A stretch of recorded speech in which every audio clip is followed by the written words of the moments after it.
자, 우리 말씀 보겠습니다. 사사기 14장 10절에서 20절 말씀입니다. 사사기 14장 10절에서 20절 말씀입니다. 제가 봉독해 올리겠습니다.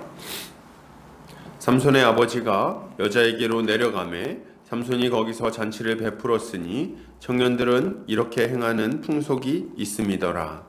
무리가 삼손을 보고 30명을 데려와서 친구를 삼아 그와 함께하게 한지라. 삼손이 그들에게 이르되 이제 내가 너희에게 수수께끼를 내리니 잔치하는 이래 동안에 너희가 그것을 풀어 내게 말하면 내가 베옷 30벌과 겉옷 30벌을 너희에게 주리라. 그러나 그것을 능히 내게 말하지 못하면 너희가 내게 베옷 30벌과 겉옷 30벌을 줄지니라 하니 그들이 이르되 내가 수수께끼를 내면 우리가 그것을 들으리라 하매 삼손이 그들에게 이르되 먹는 자에게서 먹는 것이 나오고 강한 자에게서 단 것이 나왔느니라 하니라. 그들이 사흘이 되도록 수수께끼를 풀지 못하였더라. 일곱째 날에 이르러 그들이 삼손의 아내에게 이르되 너는 내 남편을 꾀어 그 수수께끼를 우리에게 알려달라 하라. 그렇지 아니하면 너와 내 아버지 집을 불사르리라. 너희가 우리의 소유를 빼앗고자 하여 우리를 청한 것이 아니냐. 그렇지 아니하냐 하니 삼손의 아내가 그의 앞에서 울며 이르되 당신이 나를 미워할 뿐이요 사랑하지 아니하는도다. 우리 민족에게 수수께끼를 말하고 그 뜻을 내게 알려주지 아니하도다 하는지라. 삼손이 그에게 이르되 보라 내가 그것을 나의 부모에게도 알려주지 아니하였거든 어찌 그대에게 알게 하리요 하였으나 7일 동안 그들이 잔치할 때 그의 아내가 그 앞에서 울며 그에게 강요함으로 일곱째 날에는 그가 그의 아내에게 수수께끼를 알려주매 그의 아내가 그것을 자기 백성들에게 알려주었더라. 일곱째 날 해 지기 전에 성읍 사람들이 삼손에게 이르되 무엇이 꿀보다 달겠으며 무엇이 사자보다 강하겠느냐 한지라. 삼손이 그들에게 이르되 너희가 내 암송아지로 밭갈지 아니하였더라면 내 수수께끼를 능히 풀지 못하였으리라 하니라.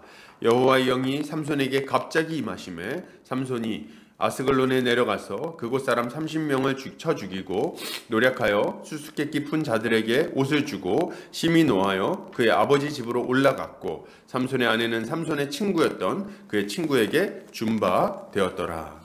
아멘. 사사기 14장 10절에서 20절까지 혼란 속에 열매 맺는 신앙이라는 제목으로 말씀 보도록 하겠습니다. 우리는 참으로 악하고 혼란스러운 시대를 살고 있습니다. 너무 많은 잘못된 가르침들이 세상에 넘쳐 흐르고 있습니다. 그야말로 정보의 홍수라고 할 수 있을 것 같습니다.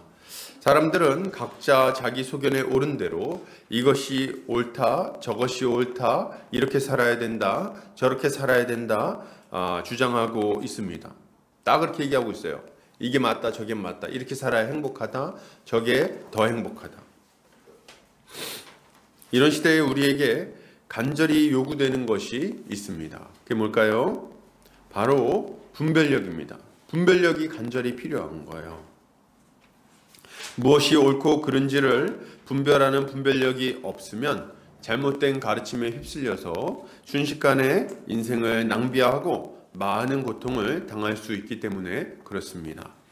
이런 분별력과 함께 이 시대를 살아가는 성도들에게 반드시 필요한 것이 한 가지 더 있습니다. 그게 뭘까요? 바로 거짓되고 헛된 이 세상 풍조를 거스르며 살 수 있게 만드는 능력입니다. 능력이 필요해요. 무엇이 옳은지 아는 것만으로는 충분하지 않습니다. 그것을 거슬러 이 거센 세상의 풍조를 거슬러 하나님의 뜻대로 살아갈 수 있는 능력이 우리 안에 필요하다는 거예요. 이 세상 풍조는 참으로 거세게 흘러가고 있습니다. 그렇기에 아무 생각 없이 살면 나도 모르게 죄악의 길로 휩쓸려 내려가게 되어 있는 거예요. 이것을 생각할 때 우리가 이 악한 세상 속에 살면서 사명을 감당하며 선한 열매를 맺기 위해서는 정말 부단한 노력이 필요하다고 할 수 있겠습니다. 쉬운 일이 아닐 거예요. 그런 의미에서 오늘 본문은 참으로 의미 있는 본문이라는 생각이 듭니다. 왜냐하면 오늘 본문도 악하고 혼란스러운 사사시대의 이야기고, 특별히 그 중에서도 가장 암울했던 삼손시대의 이야기이기 때문에 그렇습니다. 오늘 본문은 굉장히 유명한 이야기인 동시에 다루기가 참 쉽지 않은 본문이라고 생각을 합니다. 다들 이거 뭐 영화로도 나온 거 아시죠? 삼손과 들릴라 뭐 이런 영화 보면은 이런 장면들이 막 나옵니다. 옛날 영화 많이 나왔어요. 이거 보면은 왜 이렇게 이거 영화가 많이 나왔을까 생각을 해봤더니 재밌는 거예요. 이야기 자체가 굉장히 매력적인 이야기입니다. 그리고 막 여러 가지 상상력이 막 이렇게 좀 동원될 수 있는 그런 이야기라서 아마 이 영화 관계자들이 참 좋아하지 않았나 이런 생각을 해요. 정말 사랑과 사랑과 전쟁 뭐 이런 분위기도 좀 나고 말이죠. 그리고 삼손의 그 떡거머리 총각의 그 강대한 힘 뭐 이런 거, 그리고 또 막 그 로맨스 이런 것들이 아주 이게 마음에 들었나 봐요. 그런데 사실 설교자로서 본문을 볼 때는 참 다루기가 만만치 않은 본문인 게 사실입니다. 이거 보면서 굉장히 좀 괴로운 시간을 많이 겪었어요. 이유가 뭐냐니까 이 본문이 쉽게 이렇게 딱 그 의미를 드러내지 않기 때문에 그렇습니다. 일단 오늘 본문은 인물들이 다 이상해요. 본받을 만한 인물이 뭐 요 사람을 이렇게 본받아야 되는데 이렇게 할 만한 사람이 단 한 사람도 없습니다. 불쌍한 사람도 한 사람도 없어요. 삼손도 이상하고, 삼손 너무 이상하죠. 일단 사사인데. 그리고 삼손의 그 친구들, 30명의 친구들도 너무 나쁜 놈들이에요. 그리고 삼손의 아내도 이상해요. 아내도 이상한데 더 웃기는 건 삼손의 장인도 이상합니다. 다 이상해요. 멀쩡한 사람이 없어요. 그래가지고 이거 보면서 이게 도대체 뭐냐, 정말 나쁜 놈들 전성시대다 이런 생각이 드는 본문이죠. 또 오늘 이야기는 명시적인 교훈을 주고 있지도 않습니다. 여기에 뭐 이 사사기 기자가 딱 등장해가지고 이것은 어떤 의미를 가지고 있더라 이런 식으로 설명하는 게 하나도 없어요. 그러니까 그 설명을 안 하고 그냥 이야기를 담담하게 쭉 전개해 나갑니다. 내용을 보면요, 삼손이 결혼식에서 수수께끼를 내요. 근데 바보같이 답을 알려줍니다. 그러고 나서 내기에 져버려요. 이거 눈치가 없어도 이렇게 없을 수 있나 생각이 드는데, 그 내기에 진 다음에 막 화를 냅니다. 화를 내고 블레셋 사람을 죽입니다. 그리고 옷을 뺏어서 내기의 대가를 지불하는 그런 내용이에요. 이걸 가지고 어떤 교훈을 얻을 수 있을까요? 하나님의 일을 할 때는 수수께끼를 내자? 뭐 이런 거? 아니면 뭐 아내가 바가지 긁을 때는 딱 잘라 거절하자? 뭐 이런 겁니까? 뭘 가지고 이제 우리가 이렇게 교훈을 얻을 수 있죠? 그냥 딱 즉각적으로 딱 와닿지 않는 내용이라는 거죠. 그런데다가 본문을 더 좀 곤란하게 만드는 거는, 난해하게 만드는 것은 하나님께서 오늘 삼손의 이 이상한 행동을 사용하신다는 거예요. 이게 제일 이상합니다. 그래서 하나님은 삼손의 그 이기적이고 반율법적인 행동을 통해서 블레셋을 치시고 이스라엘을 구원하세요. 이게 참 본문이 쉽지 않다는 생각이 들어요. 왜냐하면 사사가 이상한 짓을 하면 그것 때문에 하나님이 벌을 내리셨더라, 그것 때문에 패배했더라 뭐 이렇게 나와야 되거든요. 율법을 어겼으니까. 삼손은 지금 강도짓을 합니다. 근데 이 강도짓을 통해서 이스라엘을 구원하시는 거예요. 그것도 이게 동기가 뭐 이렇게 괜찮았냐? 아니요, 동기가 좋지 않았어요.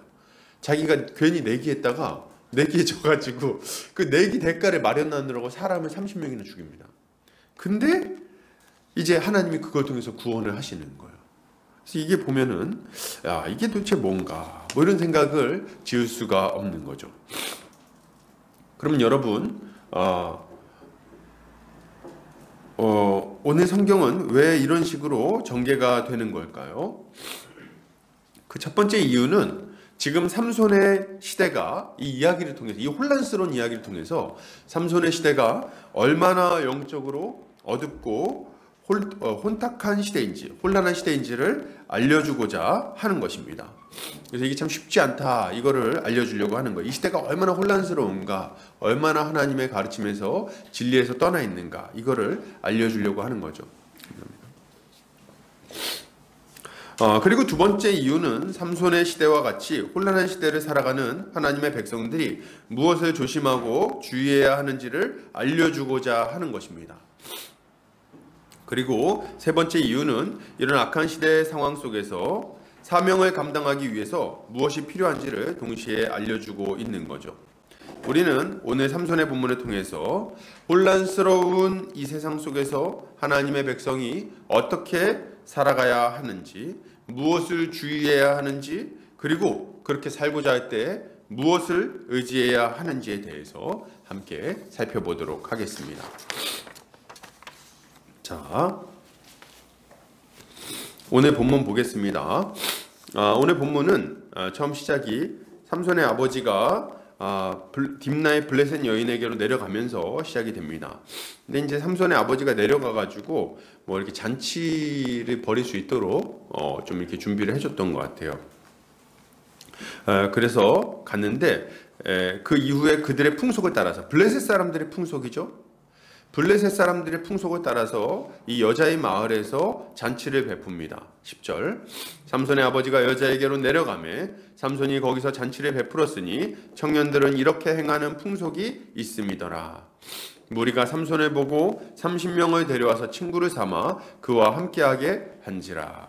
이렇게 얘기를 하고 있어요. 그러니까 내려가서, 우리나라도 이렇게 보면은 결혼할 때 뭐 이렇게 가가지고 막 잔치 벌이고 이런 풍속이 있었죠. 근데 이제 여기도 그렇게 하고 있는 거예요. 그리고 이제 친구들까지 30명 모아다가 이제 잔치를 막 풍성하게 만들고 있는 겁니다. 이 30명 도대체 왜 데리고 왔을까 생각해 봤을 때 아마 이 잔치를 이렇게 좀 초라하지 않게 막 풍성하고 재미있게 만들려고 이렇게 했던 것 같아요. 그리고 이제 이 삼손은 이스라엘 사람이니까 블레셋 사람하고 잘 모르잖아요. 그러니까 이제 그 안에 잘 섞여서 살아갈 수 있도록 이렇게 좀 친구를 마련해 준 게 아닌가, 이런 생각이 듭니다. 30명이나 초대했다는 거 볼 때 좀 잘 사는 집안이었던 것 같아요. 그래서 이렇게 초대를 한 거죠. 근데 사실 지금 이 상황은요, 정말 기가 막힌 상황이라고 할 수 있어요. 왜냐하면 삼손이 누굽니까? 나실인이에요. 나실인을 데려다가 나실인을 세워놨더니 지금 이방 여인과 결혼하는 것도 모자라가지고 어디의 풍속을 좀 따랐다고요? 블레셋의 풍속을 따라서 지금 잔치를 벌이고 있는 겁니다. 블레셋 사람들하고. 신명기에서는 뭐라고 말합니까? 7장 2절에서 4절 같이 한번 읽어보겠습니다. 자, 시작. 내 하나님 여호와께서 그들을 내게 넘겨 내게 치게 하시리니 그때 너는 그들을 진멸할 것이라. 그들과 어떤 언약도 하지 말 것이요 그들을 불쌍히 여기지도 말 것이며 또 그들과 혼인하지도 말지니 내 딸을 그들의 아들에게 주지 말 것이요 그들의 딸도 내 며느리로 삼지 말 것은 그가 내 아들을 유혹하여 그가 여호와를 떠나고 다른 신들을 섬기게 함으로 여호와께서 너희에게 진노하사 갑자기 너희를 멸하실 것임이니라. 아멘. 지금 뭐라고 말합니까? 이방인들과 혼인도 하지 말고 그들과 언약도 맺지 말라고 딱 얘기를 하고 있는 거예요. 우리가 알고 있었죠.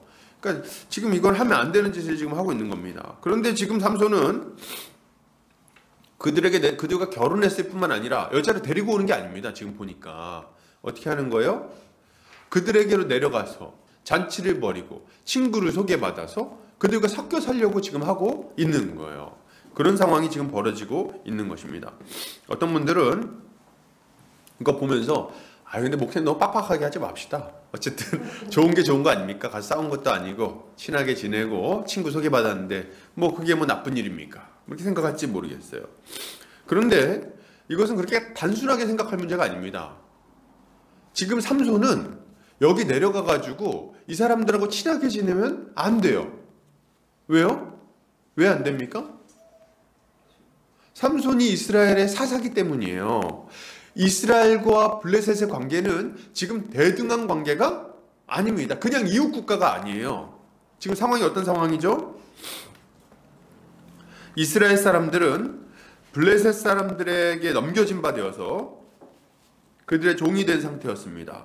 그래서 이스라엘은 블레셋의 압제 가운데 고통당하고 있는 상황이었어요. 이게 무슨 말인지 이해되시나요? 그러니까 이스라엘 사람들이 블레셋 때문에 너무 고통당하고 있는데 지금 거기서 벗어날 생각조차 못하고 있는 상황인 겁니다. 여기서 끌어내기 위해서 세운 게 누굽니까? 나실인인 삼손인 거예요. 삼손이 가가지고 해야 되는 일은 이들을 쳐서 박살내고 이스라엘 백성들을 그들의 압제에서 건져내는 일을 해야 되는데, 근데 지금 뭐 하고 있는 겁니까? 가가지고 친구 먹고 결혼하고 그리고 거기서 막 친하게 지내고 있는 거예요. 그 삼손이 이렇게 하면은 블레셋의 지배하에 있는 이 이스라엘 백성들은 어떡합니까? 삼손이 걔들하고 친하게 지내면 어떻게 되냐는 거예요. 여러분, 이거를 지금 이게 좀 심각한 상황이긴 한 것 같은데 약간 이런 느낌을 받으십니까? 이 상황을 기드온에게 딱 대입을 해보세요. 얼마나 심각한 상황인지 딱 나옵니다. 여러분, 기드온이 미디안 사람들하고 결혼하고 친구 먹는다고 생각해보세요. 사사로 부름받은 다음에 큰 용사 기드온이. 그러면 어떻게 됩니까? 그러면 이스라엘 사람들은 정말 소망이 없는 거예요. 너무 큰 고통 가운데 들어갈 수밖에 없는 겁니다. 그러니 지금 이 삼손이 얼마나 말도 되지 않는 행동을 하고 있는지를 우리가 알아야 되는 거죠. 삼손은 지금 블레셋에 가서 결혼하고 잔치를 열고 있으면 안 되는 겁니다. 거기 가가지고 뒤섞여가지고 그렇게 살고 있으면 안 되는 거예요. 이 사람의 정체성 자체가 그것을 허락하지를 않습니다. 친하게 지내는 걸 허락하지 않는 거예요. 만약에 삼손이 거기서 그렇게 하고 있으면, 계속해서 그렇게 살아가면 이스라엘 사람들은 정말 소망을 잃어버리게 돼요. 계속해서 이 블레셋의 압제 가운데 노예로 살아야 되는 거죠.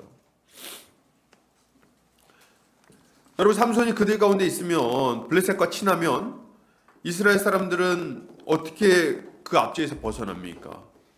좀 삼손이 친해지면 잘 얘기해가지고 풀어줍니까? 야, 우리 내 동포들인데 좀 봐주자. 그렇게 해가지고 풀어주나요? 절대 안 놔주죠. 끝까지 착취하고 괴롭힐 것이 분명합니다. 이스라엘은 자기들이 지금 얼마나 비참한 처지에 있는지도 알지 못하고 그러려니 하고 살아가고 있는데 이것이 그냥 쭉 유지되는 거예요. 하나님 입장에서 봐도 이건 말이 안 되는 상황입니다. 왜요? 하나님은 지금 이 가나안 족속들을 심판하시고 그들을 심판하는 도구로 이스라엘을 쓰셨어요. 그래서 그들을 심판하고 그들 그곳 가운데 거룩한 하나님 나라를 세우고자 하신 겁니다. 그런데 지금 그 땅에 들어간 이스라엘 백성이 이 가나안의 족속들과 뒤섞여서 영향을 주는 것도 아니고 영향을 받아서 그들의 풍습을 쫓아 우상을 숭배하며 그렇게 살아가야 되는 상황이 돼버린 거죠. 특별히 거기서 건져내라고 또 일꾼을 보냈더니 거기 똑같이 가서 그렇게 하고 있는 거예요. 이것이 얼마나 큰 문제인지를 우리는 깊이 생각해야 하는 겁니다. 여러분, 지금도 마찬가지예요. 지금도 마찬가지입니다. 여러분, 신자는 세상과 타협하며 적당히 살아가서는 안 되겠습니다. 세상 속에 뒤섞여서 적당히 살아가면 안 된다 이거예요. 왜요? 여러분, 우리가 세상 속에 뒤섞여서 살아가다 보면 자연스럽게 거룩함을 잃어버리게 되어 있습니다. 너무 자연스럽게. 그리고 세상의 종이 되게 되는 거죠. 세상의 압제 가운데 세상에 순종하며 그렇게 살아가게 되어 있는 겁니다. 신자는 믿는 그 순간부터 자신이 영적 전쟁터 한가운데 놓여지게 된다는 사실을 기억해야 되겠어요. 이걸 알고 그리고 세상을 거슬러서 치열한 영적 싸움을 싸워나가야 하는 거죠. 이게 우리의 정체성인 겁니다. 그럼 만약에 신자가 이 영적 싸움을 싸우지 않고 세상과 적당히 타협하면서 살아가면, 세상에 뒤섞여서 이렇게 살아가면 그러면 어떻게 될까요? 그러면요 그냥 똑같아요. 사사기의 모습하고 우리의 이 모습하고 똑같이 되는 겁니다. 어떻게 해요? 세상의 압제 가운데 무기력하고 무능력하게 열매 없는 삶을 살게 될 것이고, 이스라엘 백성들이 고통당하며 살았던 것처럼 우리도 똑같이 고통당하면서 살 수밖에 없는 거예요. 세상과 타협하면 그렇게 되는 겁니다. 여러분 생각해 보세요. 우리가 세상과 타협하면 어떻게 됩니까? 악한 동무들을 만나게 되겠죠. 악한 동무들을 만나서 어울리다 보면 어떻게 됩니까? 죄의 유혹을 받게 되고 가지 말아야 할 곳에 조금씩 더 가게 되고 한 번, 두 번 죄를 짓다가 더 많이 죄를 짓게 되고 그러다가 종국에는 영혼이 망해버리게 되는 겁니다. 여러분 이런 일들이 얼마나 많이 있습니까? 친구를 잘 사귀어야 되겠어요. 그런데 물론 이 말은 세상 사람들을 아예 만나지 말라거나 세상 친구를 사귀지 말라는 그런 얘기는 또 아닙니다. 세상 사람들과 관계를 완전히 끊어야 된다고 말하면은 안 되는 거죠. 그 얘기가 아니에요. 그러면 뭡니까? 우리 고린도전서 5장 10절 한번 같이 읽겠습니다. 자, 시작. 이 말은 세상에 음행하는 자들이나 탐하는 자들이나 속여 빼앗는 자들이나 우상 숭배하는 자들을 도무지 사귀지 말라 하는 것이 아니니 만일 그리하려면 너희가 세상 밖으로 나가야 하는 것이라. 아멘. 그죠? 여러분 만약에 우리가 안 믿는 사람하고는 교류를 끊어버릴 거야. 뭐 이렇게 한다면은 안 믿는 가족들은 어떻게 합니까? 가족들하고 교류를 끊습니까? 말도 안 되는 행동이죠. 그 친구들 그동안 친하게 잘 지냈던 친구들은 어떻게 합니까? 그것도 말도 안 되고. 그리고 또 전도는 어떻게 할 거예요? 세상 사람들 안 만나면. 직장은 어떻게 다닙니까? 다 안 되는 거죠. 그러니까 이거는 세상 사람들과의 관계를 완전히 끊으라는 얘기가 아닌 거예요. 그럼 뭐예요? 이 말은 사람들에게 세상 사람들에게 악한 영향을 받지 말고 중요한 건 영향을 받지 말고 도리어 그들에게 선한 영향을 끼쳐야 된다는 말을 하고 있는 거예요. 사도 바울은 에베소서에서 이렇게 말합니다. 에베소 5장 8절에서 12절 같이 읽겠습니다. 자, 시작. 너희가 전에는 어둠이더니 이제는 주 안에서 빛이라. 빛의 자녀들처럼 행하라. 빛의 열매는 모든 착함과 의로움과 진실함에 있느니라. 주를 기쁘시게 할 것이 무엇인가 시험하여 보라. 너희는 열매 없는 어둠의 일에 참여하지 말고 도리어 책망하라. 그들이 은밀히 행하는 것들은 말하기도 부끄러운 것들이라. 아멘. 여러분, 우리는 이 세상 가운데 살아갈 때 어떻게 살아가야 된다는 겁니까? 빛의 자녀들처럼 살아가야 된다는 거예요. 이 세상에 그 어둠의 백성들이 살아가는 대로 휩쓸려서 살아가면 안 된다는 겁니다. 왜요? 여기 딱 나오잖아요. 열매 없는 어둠의 일들이 다 열매가 없다. 그들이 은밀하게 행하는 것들은 말하기도 부끄러운 것들이다. 말하기도 부끄럽다. 말하기도. 그런데 동참해가지고 너희가 무슨 선한 열매를 맺을 거냐? 이렇게 얘기를 하는 거죠. 맞아요. 신자가 세상에 뒤섞여가지고 죄나 짓고 거짓말이나 하고 음란하고 온갖 종류의 그 죄악에 그냥 동참해서 살아간다면 도대체 그 인생에 무슨 복이 있겠어요? 복음은 또 어떻게 전할 거예요? 하나님이 원하시는 선한 열매를 어떻게 맺을 거예요? 맺을 수 없죠.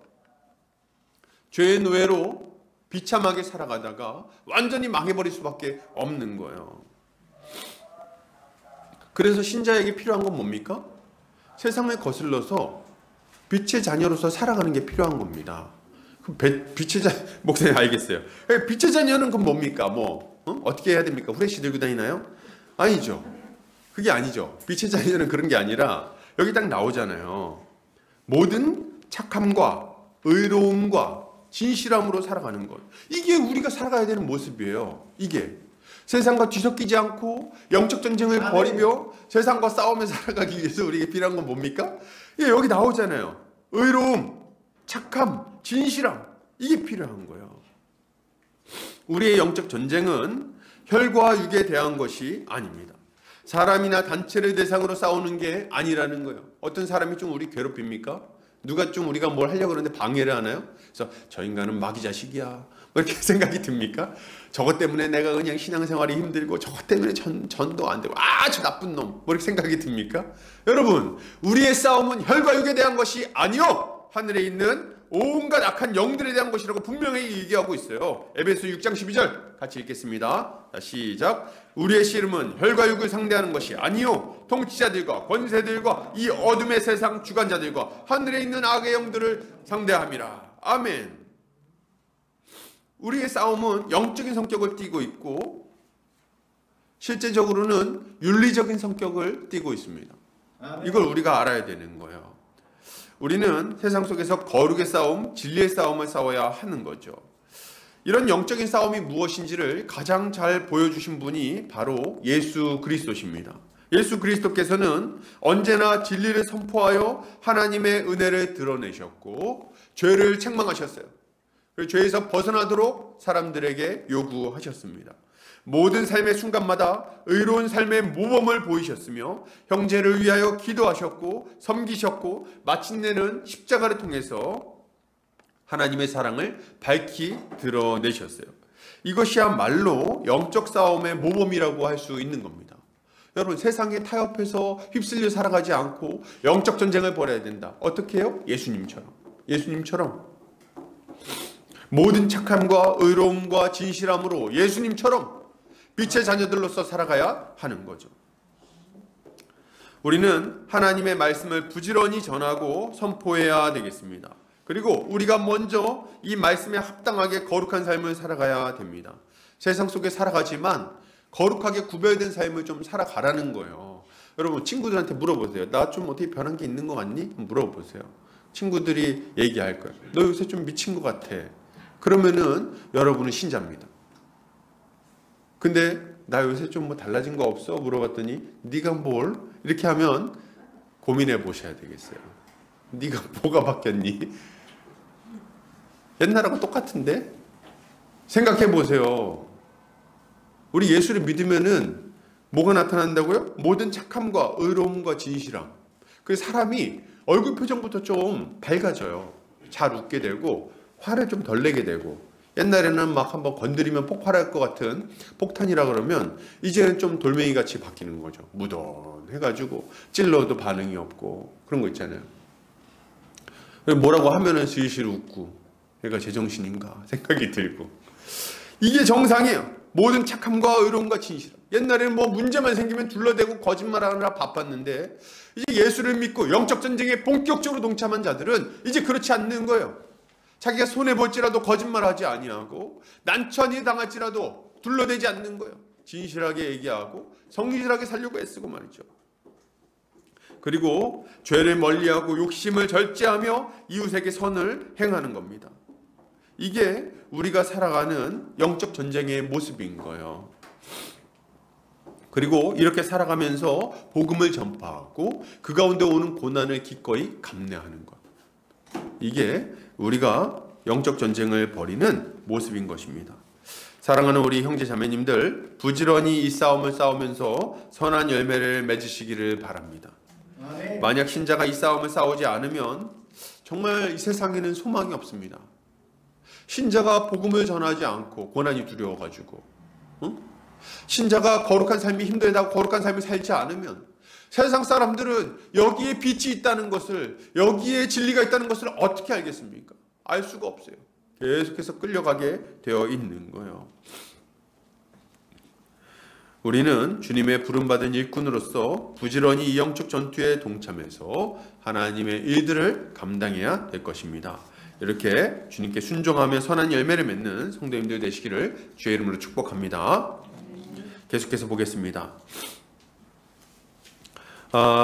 오늘 삼손은 이제 이 축제를 벌였는데 잔치집에서 흥이 올랐나 봐요. 아마 술을 마셨던 것 같습니다. 제가 볼 때는 술 안 마시고 이렇게 행동하기 어렵거든요. 그래서 술 마시고 지금 막 흥이 올라가지고 갑자기 난데없이 수수께끼를 낸다고 말합니다. 이때는 뭐 잔치의 어떤 그 트렌드가 수수께끼였나 보죠. 그래서 수수께끼를 내고 맞추고 뭐 이런 게 좀 어떤 좀 흥을 돋는 거였나요? 그래서 막 이렇게 갑자기 이제 수수께끼를 내겠다 이렇게 얘기하고, 너네 맞추면은 내가 일주일 동안 시간 줄 테니까, 잔치하는 그 기간 동안 시간 줄 테니까 맞추면은 내가 이 배옷 30벌, 겉옷 30벌 내가 쏘겠다. 그리고 만약 못 맞추면 니네가 쏘는 거야. 이렇게 이제 얘기를 하는 거죠. 이게 지금으로 치면요, 이때는 옷이 되게 귀하거든요. 옷감이. 지금으로 치면 고급 정장 30벌이라고 생각하시면 됩니다. 고급 정장 한 벌에 100만 원씩이라고 그러면은 이게 지금 어마어마한 돈이에요. 그래서 그거를 지금 그냥 딱 거는 거예요. 자, 한번 해보자. 그랬더니 이제 이 청년들이 호기롭게 한번 말해봐라. 우리가 그 승낙하겠다. 이렇게 하고 이제 수수께끼를 듣습니다. 14절 한번 읽어볼까요? 삼손이 그들에게 이르되 먹는 자에게서 먹는 것이 나오고 강한 자에게서 단 것이 나왔느니라 하니라. 그들이 사흘이 되도록 수수께끼를 풀지 못하였더라. 그죠? 삼손은 지금 자신이 죽인 사자의 벌꿀이 흐르는 장면을 생각하고 수수께끼를 내고 있는 겁니다.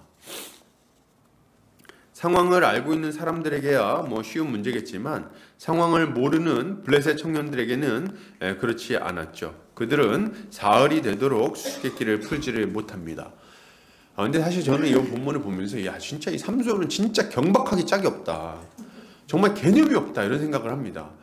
왜냐하면 지금 이 사자를 어떻게 찢어 죽였어요? 성령이 임해가지고 찢어 죽인 거 아닙니까? 자기 목숨의 위협을 하나님의 은혜로 지금 구원받은 거예요. 그런데 그거를 지금 뭘로 삼고 있는 거예요? 내기거리로 삼고 있는 거예요. 내기거리로 지금. 수수께끼거리로. 그것도 자기에게 그냥 좀 이렇게 거듭 벌어들이려고. 아주 이 엉터리 같은 그런 짓을 지금 하고 있는 거죠. 아무튼 간에. 근데 이제 이 수수께끼를 들은 블레셋 사람들이, 청년들이 이걸 도무지 알 수가 없는 거예요. 강한 건 도대체 뭐야? 뭐가 강한 거야? 그리고 강한 거에서 무슨 단 게 왜 나와? 그런 생각을 하는 거죠. 먹는 자가 먹는 자에게서 먹는 게 나와? 뭐야? 그러면 뭐가 나온 거야? 이렇게 응? 호랑이가 죽어서 가죽을 남기는데 가죽을 먹나? 약간 이런 정말 이게 도무지 상상이 안 되는 거예요, 내용이. 근데 그게 다뤄? 그게 왜 다뤄? 이런 생각. 그래가지고 지금 막 혼란에 빠져 있는데 이제 조금씩 날이 다가오니까 이게 굉장히 좀 위협이 되는 거예요. 지금 돈 100만 원 날리게 생겼거든요. 그러니까 어떻게 합니까?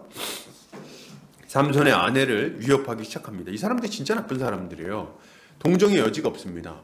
왜냐면은 자기들이 하자 그랬잖아요.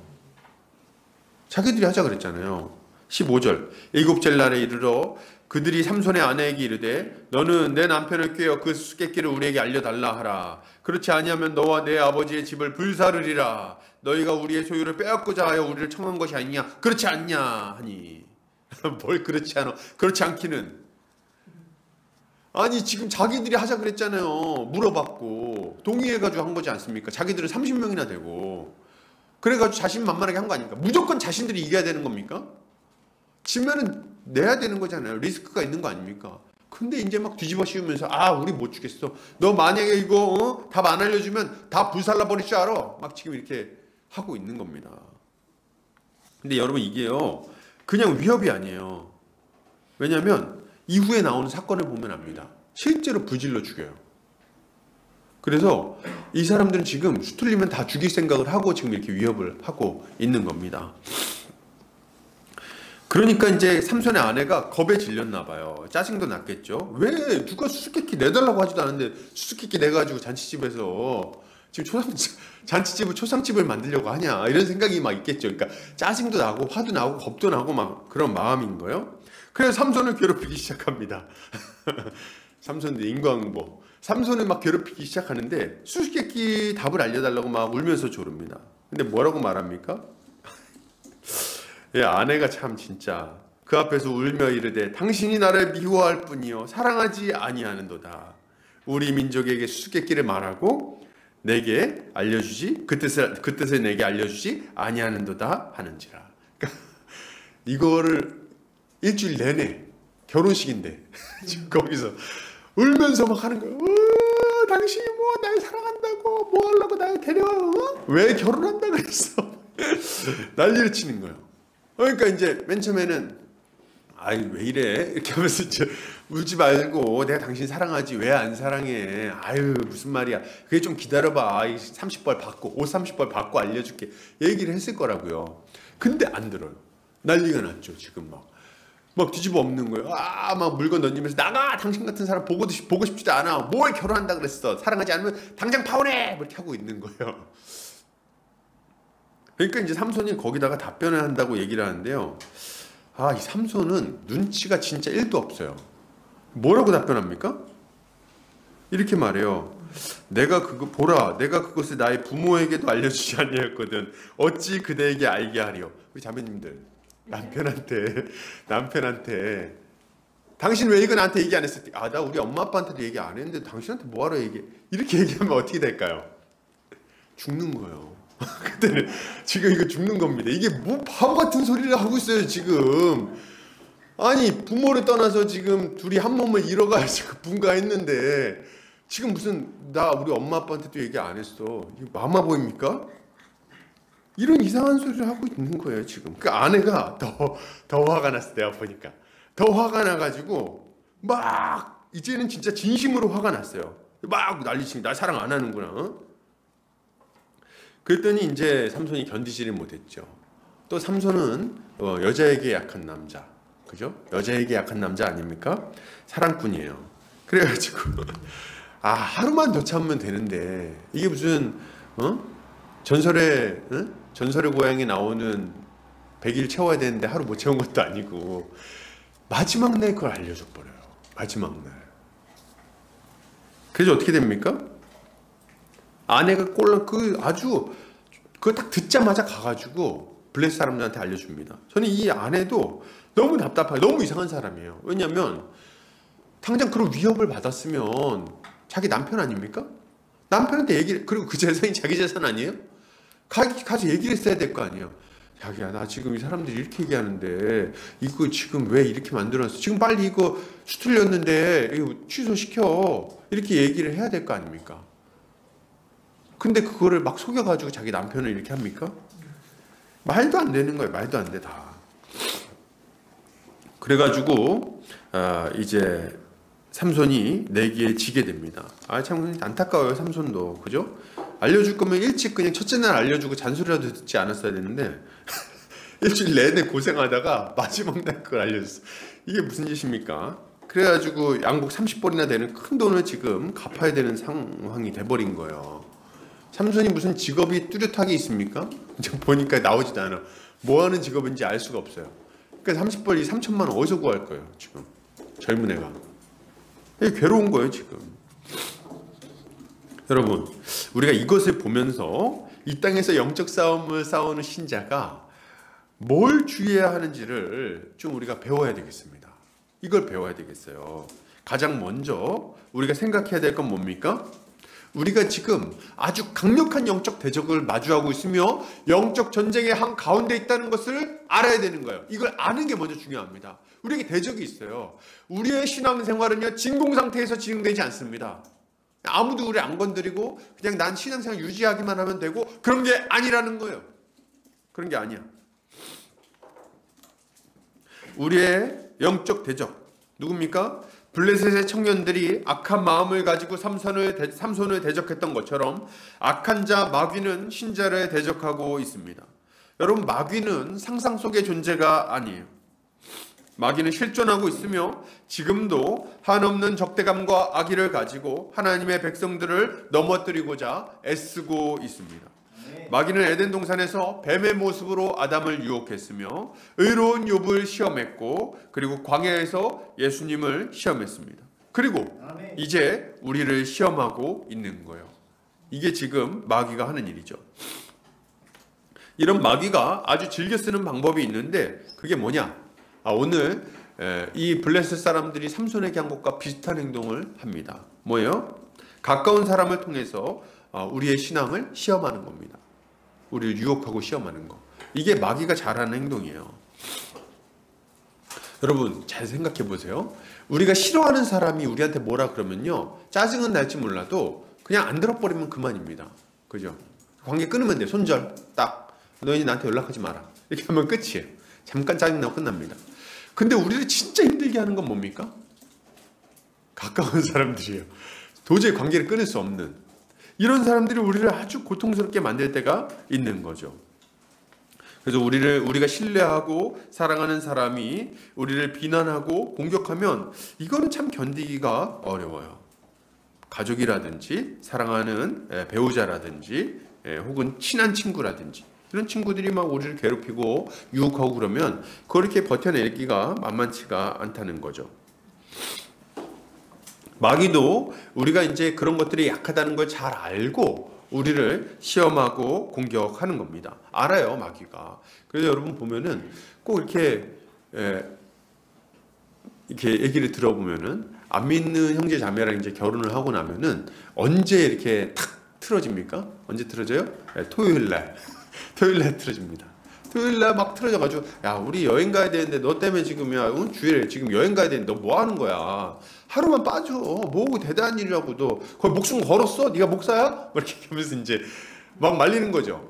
그래가지고 어떻게 합니까? 하이 한 번만 그 나랑 같이 가주면 내가 저기 다음에 교회 나간다니까. 자매님들 잘 들으세요. 형제들이 레파토리 어디서 이거 교본이 있나 봐요. 맨날 똑같아. 한 번만 가자. 애들도 지금 너 여행도 못 가는데 또 애들 어떡할 거야. 너 때문에 못 가는 거야. 너 때문에. 이렇게 얘기하면서 같이 가자. 같이 한 번만. 그럼 다음에 내가 꼭 교회 같이 갈게. 이거 아주 단골 레파토리. 그래가지고 거기 이제 한 번, 두 번 가면서 자연스럽게 이제 휩쓸리게 되는 거죠. 또 어떻습니까? 또 이렇게 또 안 믿는 가족들은 이상하게 내가 신앙생활 제대로 해보려고 그러면은 그때 우리를 이렇게 힘들게 할 때가 있어요. 보통 언제냐면 주일 아침 뭐 이럴 때 기쁜 마음으로 예배 드리러 가야 되는데 이제 어떻게 합니까? 경험이 없으시군요. 저는 경험이 있습니다. 그때 가면 꼭 뭐 이상한 거 시킵니다. 뭐 이거 좀 해봐.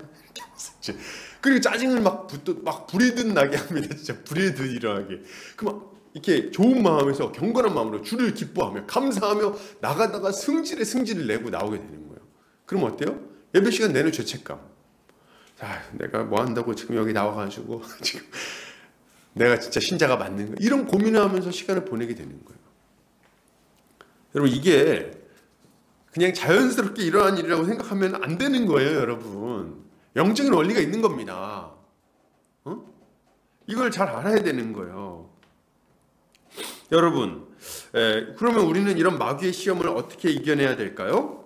근신하고 깨어서 마귀를 대적해야 되는 거예요. 사도가 말합니다. 베드로 사도가 베드로전서 5장 8절 같이 한번 읽어볼까요? 자, 시작. 근신하라 깨어라 너희 대적 마귀가 우는 사자같이 두루 다니며 삼킬 자를 찾나니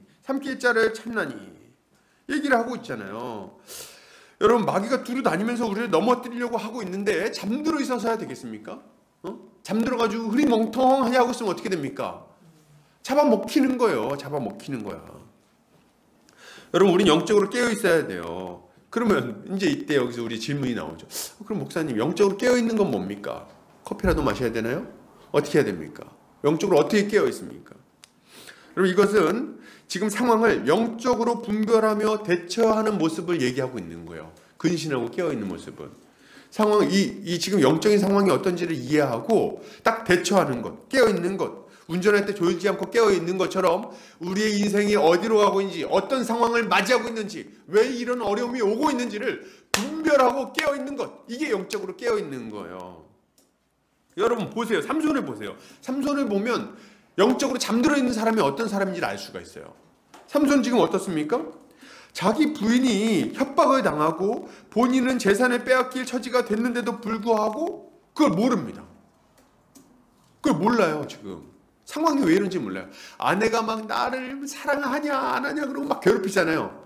근데 이제 이게 왜 이 아내가 이런지를 모르는 겁니다. 알 생각도 없어요. 지금 딱 보면 모릅니까? 우리는 제3자라서 그런가요? 딱 보면 알겠죠. 이거 지금 좀 뭐가 이상한데? 딱 감이 오잖아요.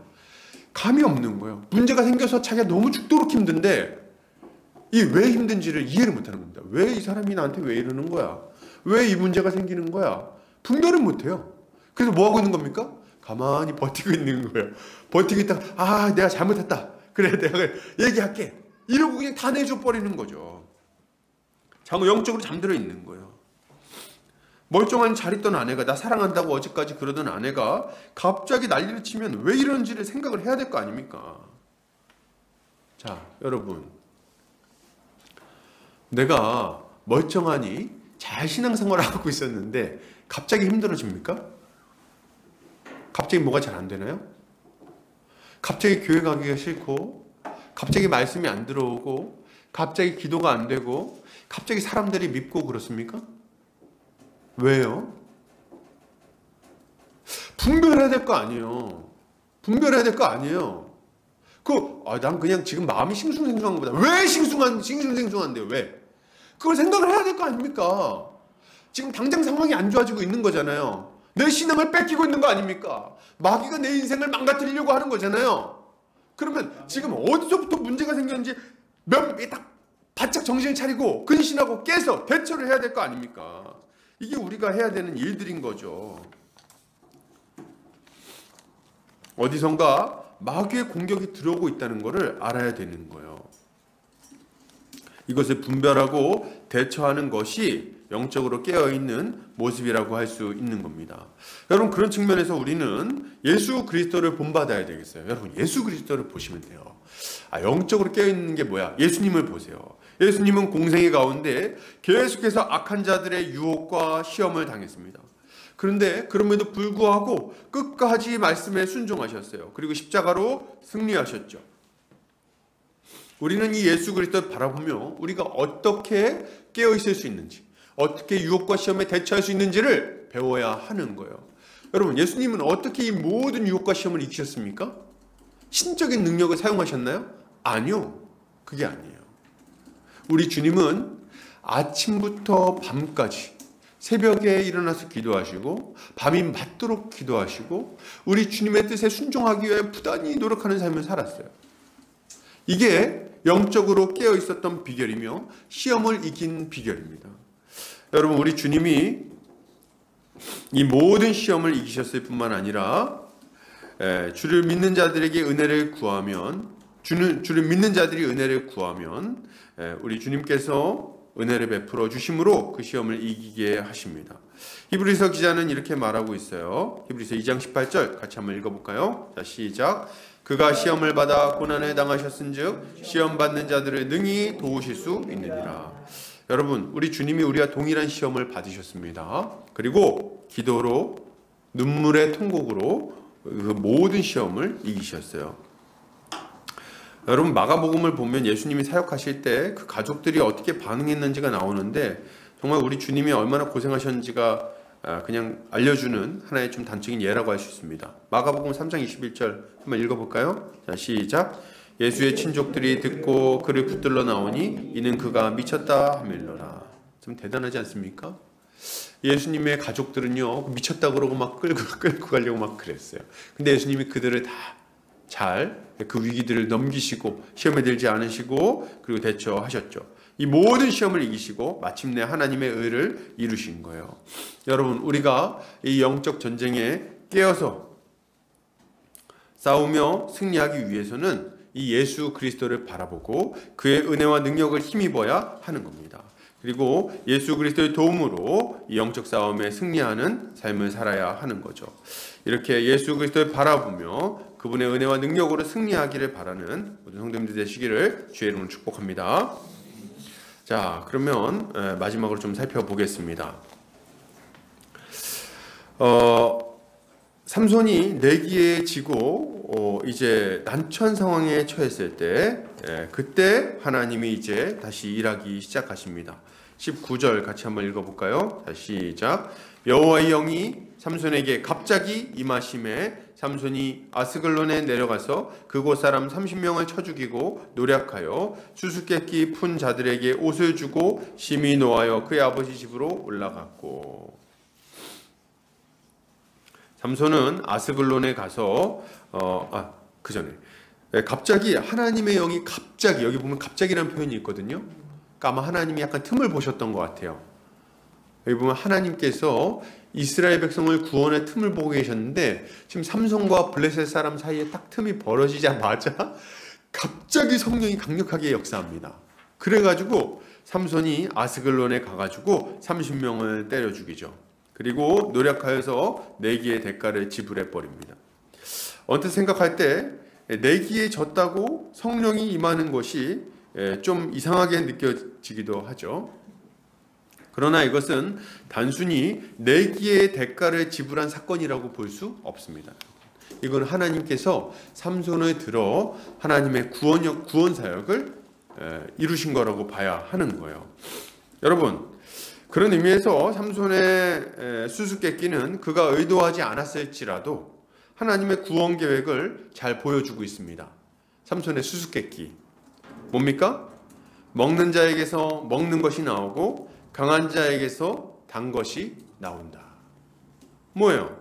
이것은 사자와 벌꿀에 대한 이야기였어요. 그러나 또한 이것은 하나님이 이스라엘을 어떻게 구원하실 것인지를 보여주는 말이기도 합니다.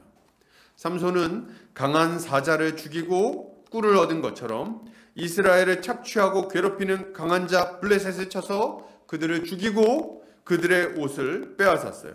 그리고 이것을 시작으로 삼손은 점점 더 강력하게 블레셋을 치기 시작합니다. 이게 불씨가 됐어요. 하나님은 작은 태양인 삼손을 들어서 불을 붙이기 시작하시는 거예요. 사이좋게 지내고 있는 이스라엘과 블레셋 사이에 불을 붙여서 그들 가운데 고통당하고 있는 자신의 백성들을 끌어내시는 겁니다.